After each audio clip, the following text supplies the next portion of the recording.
Olá, amigos e amigas, paz e bem. Nós estamos aqui com mais uma edição do programa Conhecendo a Sua Bíblia. A parceria é com a TV Jornal da Cidade e o Frei José Neilo, da cidade de Pouso Alegre. A cinegrafia e iluminação é de Ramon Gonzalez. A direção geral é de Vinícius Domingos. E hoje nós seguimos um tema independente, uma linha independente, com tópicos sugeridos pelo nosso irmão Frei José Neilo, lá de Pouso Alegre. A pandemia do coronavírus, ela estava prevista na Bíblia? Seria ela uma praga apocalíptica? É o que nós vamos descobrir hoje. O jornalista Dauro Machado nos propõe uma reflexão bastante interessante sobre este tema que vale a pena a gente entender. Segundo o jornalista, é de causar espanto a quantidade de pessoas que possivelmente por uma patologia mental, é isso mesmo o termo que ele usa, patologia mental, tem a enorme necessidade de, em tempos de epidemia, em tempos de pandemia, espalhar o pânico e plantar ideias absurdas na sociedade. Ainda o jornalista continua a dizer: Deus, aquele que sabe de todas as coisas, nunca enviaria uma praga para os seus filhos e filhas, no caso, nós.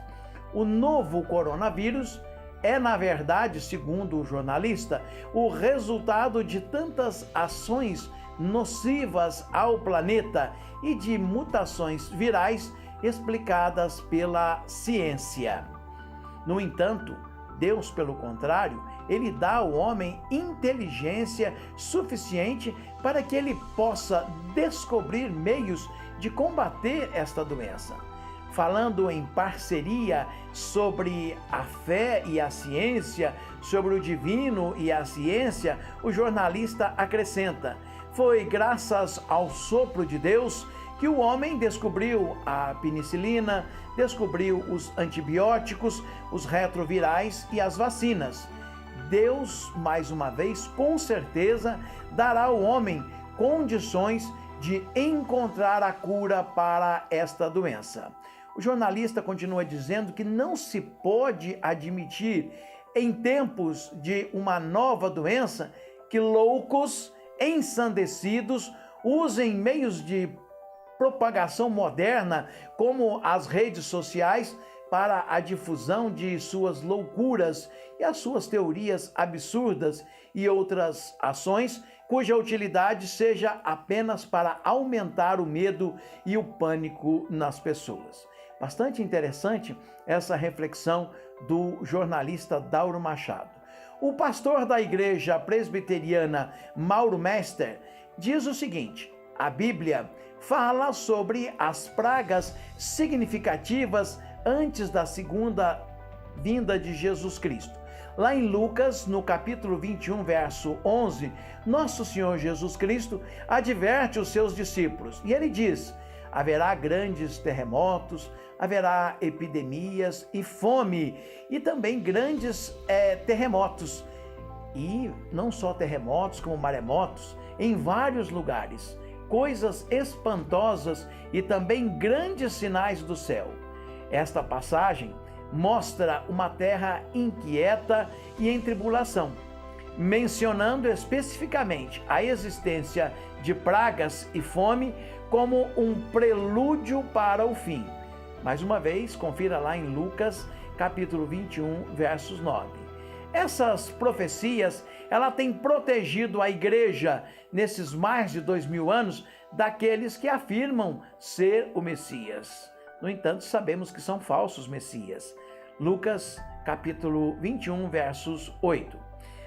No livro do Apocalipse, no capítulo 6, no verso 8, nós encontramos outra passagem também importante neste sentido e neste momento.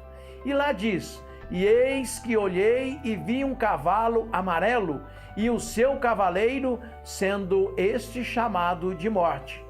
E o inferno o estava seguindo, e foi-lhes dada autoridade sobre a quarta parte da terra para matar a espada pela fome, e com a mortandade e por meio das feras da terra.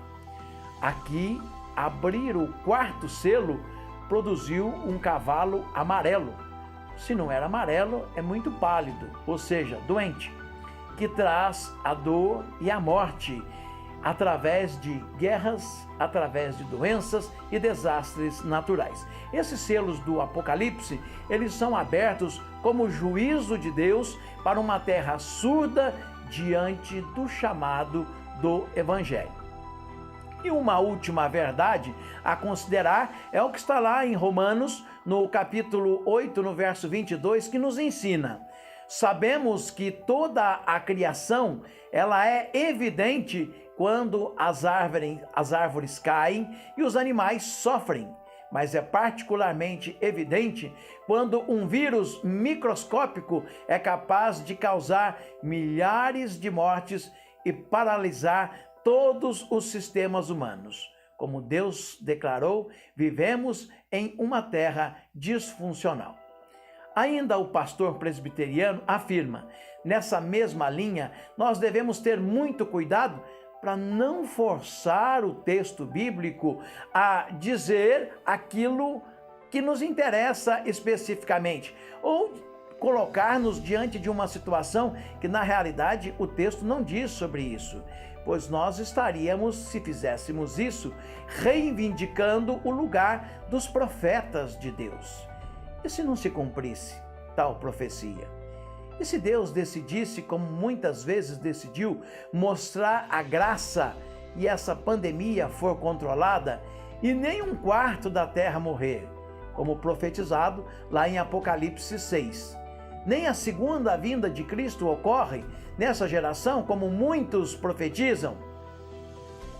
Quem é que ficaria mentiroso? Segundo alguns sites especializados no assunto, a pandemia, esse momento que nós estamos vivendo, não é o fim do mundo, afirma muitos estudiosos cristãos. A pandemia do novo coronavírus parece apocalíptica, mas não é. Se você perguntar aos escritores, os pastores, os teólogos, os cristãos que passaram anos concentrando a sua mensagem no Apocalipse, que é o livro final do Novo Testamento, nós veremos que a realidade nada tem a ver com o momento que nós vivemos. A convulsão mundial causada pela rápida disseminação do novo coronavírus e muito mais, com a disseminação pelas notícias através da internet e outros meios de comunicação social, levou muitas pessoas a se agarrar às suas Bíblias, e algumas pessoas até começam a se perguntar se tudo isso de fato não é o sinal do Apocalipse. Se uma pessoa se manteve completamente ignorante a respeito do que a Bíblia diz a respeito do fim dos tempos, talvez realmente essa pessoa possa entender que seja o fim. Mas não é. Segundo Jeff Kinley, escritor de livros sobre as profecias bíblicas, que vive em Harrison, Arkansas, somente o desconhecimento total da Bíblia ou outra ignorância poderá nos levar a crer de que agora é o fim dos tempos. A Bíblia, ela é muito específica sobre o que acontecerá antes do final dos tempos. Esses acontecimentos ainda não se realizaram, diz Kinley.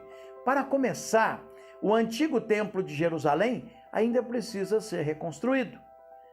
Afinal, então, o que devemos pensar sobre a crise do coronavírus, se não é uma doença apocalíptica, se não é o fim dos tempos?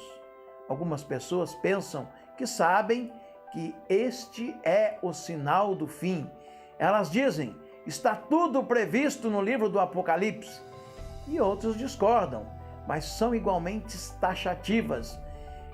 Este momento é um chamado ao arrependimento, Deus está julgando o mundo e, por meio desta doença, nos alerta a mudar. Alguns se juntam a este coro da culpa e a condenação. É culpa dos chineses? É culpa do governo? É culpa da Organização Mundial da Saúde? Nenhuma coisa nem outra, meus amados e minhas amadas. Para o autor N.T. Wright, especialista no Novo Testamento, todas essas reações ao vírus são insatisfatórias. Não adianta dizer que é apocalíptico, não adianta dizer que Deus está colocando algo para que o homem possa aprender. Não é nenhuma coisa e nem outra. Em vez disso, ele mostra que uma leitura cuidadosa da Bíblia e da história cristã oferece respostas simples, porém profundas, às nossas muitas perguntas, incluindo: qual deve ser a resposta cristã à pandemia? Como devemos pensar em Deus neste momento? Como nós devemos viver o nosso presente? Por que devemos lamentar? O que devemos aprender sobre nós mesmos neste momento? E principal, como é que nós vamos nos recuperar e viver depois dessa pandemia?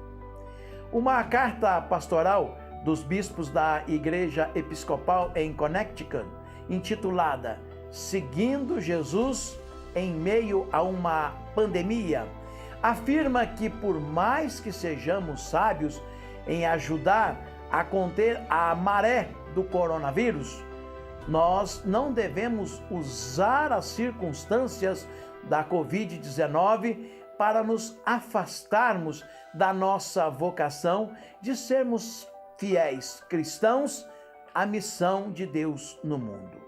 Devemos enfrentar as forças do medo, devemos enfrentar a segurança e a ansiedade e sermos testemunhas da realidade amorosa, libertadora e vivificante de Jesus.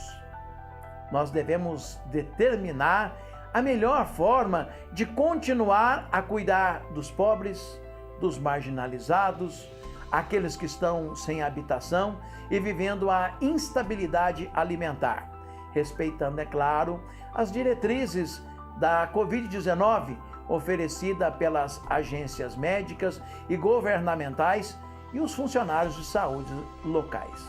Precisamos, principalmente, tentar mudar a nossa posição em relação à natureza, em relação de como vamos respeitar a natureza e como vamos tentar evitar as mudanças climáticas que acontecem. E essas mudanças, com certeza, também auxiliam na mutação dos vírus.